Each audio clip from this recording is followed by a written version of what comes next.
आयुष्मान, यामी, भूमि, अब हम आपको मिलाते हैं हमारे एक नए कंटेस्टेंट से।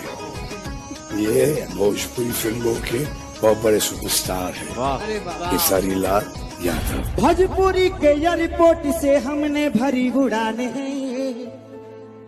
क्या डर है जब मेरे साथ भैया मेरे सलमान हैं। वाह वाह। ठीक है। एक टाइम पहले खेसारी लाल बिग बॉस गए थे और उनको बिग बॉस से निकाल दिया गया था। इस बात पे खेसारी लाल क्या रिएक्ट करते हैं, आइए देखते हैं। मैं बिग बॉस से जानबूझ के निकला। आप उस घर में जाइएगा ना तो आप सोच नहीं सकते, मैं उसकी बुराई नहीं कर रहा हूं।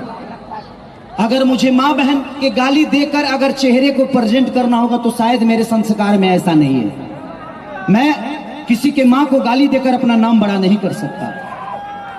इसीलिए ना ही मैंने माँ की गाली सुनी और ना ही मैंने किसी से लड़ाई की। जो हमारे भोजपुरी का संस्कार है उस संस्कार के साथ गया था और उस संस्कार को बचा के लेके आ गया। क्या खेसारी लाल यादव बिग बॉस से निकल कर अच्छा किए?